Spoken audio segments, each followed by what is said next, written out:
Awas, jangan sampai salah satu dari kalian itu mati kecuali dalam hatimu ada prasangka baik kepada Allah, husnudzon kepada Allah Subhanahu wa ta'ala. Jangan sampai ada di antara kalian itu mati dalam keadaan kalian tidak punya prasangka baik kepada Allah. Apa prasangka baikmu kepada Allah? Allah akan mengampuni dosa-dosamu. Allah akan mengampuni dosa-dosamu. Allah akan berikan pertolongan kepadamu.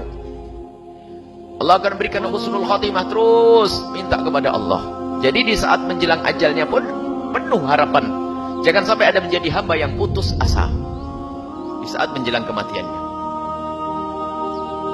Sehingga perlu di saat orang mau mati dekat ajalnya ditalkin Allah, Allah agar ingat Allah kalau Allah diingatkan kalau Allah Maha Kasih, agar selalu mengharap kepada Allah Subhanahu wa ta'ala. Selalu berharap. Kalau sudah putus asa, naudzubillah, macam-macam putus asa itu ada. Jika jarak jauh dari kematiannya, dia akan mempercepat kematian dirinya sendiri. Bunuh diri orang putus asa. Dan termasuk tanda orang yang bakal mati su'ul khotimah, lihat. Di saat kematiannya pun ternyata putus asa. Tidak mengharap pengampunan dari Allah Subhanahu wa ta'ala. Jadi jangan sampai ada di antara kita putus asa. Selalu berharap dan berharap dan berharap Allah akan mengampuni dosa kita. Sebesar apapun dosa kita, kalau kita menghadap kepada Allah dengan penyesalan dan kesadaran, maka Allah akan berikan pengampunan sebesar dosa itu, bahkan lebih dari itu. Seperti hadis berikutnya akan kita baca. Jadi ini, jangan sampai ada di antara kita putus asa. Alhamdulillah. Ada sebagian orang putus asa. Sehingga kalau saya maksiat, biarinlah maksiat. Saya sudah maksiat begini, mau gimana lagi? Saya sudah jelek, saya sudah kotor, saya dan enggak. Sejelek apapun dirimu, sejahat apapun engkau, maka ketahuilah pengampunan Allah lebih luas dari kejahatanmu. Segeralah menghadap kepada Allah. Segeralah menghadap kepada Allah. Selagi nyawa masih dikandung badan, selagi yang namanya nyawa belum ada di tenggorokanmu, malam yuqargir, maka pintu maaf akan dibuka oleh Allah Subhanahu wa ta'ala. Sehingga jangan sampai ada yang putus asa. Tapi sisi lain jangan sampai kita suka menunda-nunda permohonan maaf kepada Allah, permohonan ampun. Awas. Jangan-jangan kita mati dalam keadaan belum berharap pengampunan dari Allah, maka termasuk orang yang tidak punya husnudzon kepada Allah. Sehingga istighfar, mohon ampun, penyesalan setiap saat harus kita hadirkan. Karena kita tidak tahu kematian kapan datang kepada kita. Maka harus setiap saat, di saat kita menjelang tidur, maka hendaknya kita membiasakan tidur menghadap ke kiblat, punya air wudhu, kemudian kita membaca zikir-zikir, kalau bisa dengan posisi seperti orang yang di liang lahat. Agar kita ingat bahasanya mungkin saja kita mati saat itu.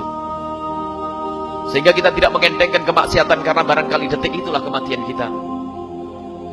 Kita tidak mudah melakukan kezaliman, karena mungkin saat itu Allah mencabut nyawa kita. Lihat, kalau orang selalu sadar makna ini, pengharapan kepada Allah, maka lihat jauh dari kemaksiatan dan kehinaan.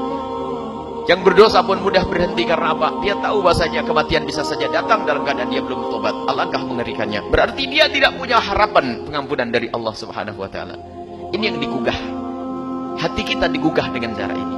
Imam Nawawi rahimahullah menghadirkan bab ini. Gugah hatimu. Allah Maha Pengampun. Jangan sampai ada yang putus asa. Segeralah menghadap kepada Allah Subhanahu wa ta'ala. Jangankan setahun yang lalu, semenit yang lalu, sedetik yang lalu pun meneteskan air mata darah kita ingin minta, tidak akan kembali. Makanya kata pepatah Arab, lan tarji'al ayyamul lati madat, masa yang lampau sudah tidak dapat kembali lagi. Lalu kemudian kita caci maki masa, ini salah zaman, ini salah masa, ini salah waktu. Kata Imam Muhammad bin Idris Asy-Syafi'i, jangan kau caci masa, waktu tidak pernah salah. Yang keliru itu adalah mereka yang mengisi masa itu. Lalu siapa yang baik? Orang baik bukan orang yang tidak pernah buat salah. Kullu bani Adam khata'un. Semua kita ini pernah silap, pernah lupa, pernah khilaf, pernah salah. Wa khairul khata'in at-tawwabun. Tapi orang yang paling baik adalah orang yang introspeksi diri, menyesali masa lalu, memperbaiki masa depan. Hitam, legam, silap, salah, khilaf, lupakan, munajat kepada Allah, perbaiki diri, jadikan momentum, titik awal, starting point, masa depan. Kita hanya hidup di 3 zaman. Masa lalu tak pernah kembali, masa akan datang dalam perencanaan, saat ini susun dengan baik. Tapi kalau hanya mengandalkan akal, mata, telinga, tangan, kaki, muncul angkuh, datang sombong, bangkit ego. Kalau berhasil berkata, aku yang paling hebat. Kalau gagal, stres, depresi. Maka seimbangkan antara fikir dan zikir. Seimbangkan antara usaha dan doa. Katakan semua ini titipan Allah. Katakan semua ini pinjaman Allah. Lalu kemudian ketika berhasil kau katakan, hadza min fadli rabbi, ini karunia Allah. Kalau gagal kau berkata, ada skenario Allah yang lebih indah. Asa antakruhu syai'an wa huwa khairul lakum. Boleh jadi kau benci, tapi sebenarnya ada hikmah kebaikan di dalamnya. Asa antakrahu syai'an wa yaj'alallahu fi khairan katsira. Boleh jadi kau tak suka, tapi rupanya di balik itu ada kebaikan-kebaikan yang banyak. Kita hanya berencana, al-insanu mudabbir wallahu muqaddir. Lil insani ma tamanna walillahil akhiratu wal ula. Manusia berangan-angan, tapi ketetapan akhir ada pada Allah Subhanahu wa taala. Semoga kita termasuk orang yang memperbaiki masa lalu dan memanage, mengatur masa depan. Allah ridhoi amal kita, Allah berkahi kebaikan kita, Allah jadikan kita manusia-manusia yang segala gerak-gerik, lintasan hati, bisikan, langkah, ayunan tangan bernilai amal soleh, bekal menghadap Allah Subhanahu wa taala. Amin ya rabbal alamin. Ingat saudaraku yang dimuliakan Allah, saat engkau taat Tuhanmu Allah, saat kita terjerumus dalam kemaksiatan, Tuhan kita juga Allah. Lantas bagaimana sikap kita? Kalau taat, syukuri. Ya, dan terus kejar taat itu sebanyak mungkin. Kalau kita terjerumus dalam kemaksiatan, jangan berputus asa. Ya, jangan berputus asa, langsung datangi Allahnya. Minta maaf, minta ampun kepada Allah Subhanahu wa taala, pasti Allah akan mengampuni. Pasti Allah akan memaafkan. Karena itulah Allah Ta'ala menjanjikan ampunan buat orang-orang yang mau minta ampun. Bahkan orang-orang yang tobat, yang minta ampun pada Allah Ta'ala, ulaika, mereka lah orang-orang yang Allah rubah catatan keburukannya semua menjadi catatan kebaikan. Itulah hebatnya Allah Ta'ala. Itulah bentuk kasih sayang Allah yang unlimited, maha pengasih, maha penyayang. Yang berbuat dosa, yang minta maaf, bukannya dihukum, justru diampuni dan diberi bonus. Upaya minta maafnya itu menjadi amal soleh, istighfarnya menjadi amal soleh, itu menjadi pahala. Karena itu jangan pernah putus asa. Seburuk apapun kita punya Allah Ta'ala. Minta ampunlah pada Allah, mendekatlah pada Allah Subhanahu wa Ta'ala, dan jangan bergantung kepada apapun, kepada amal soleh atau apapun. Manusia bisa hidup 3 bulan kalau tidak mendapatkan beras, sagu, jagung, gandum, makanan pokok. Manusia bisa hidup 3 hari kalau tidak ada air.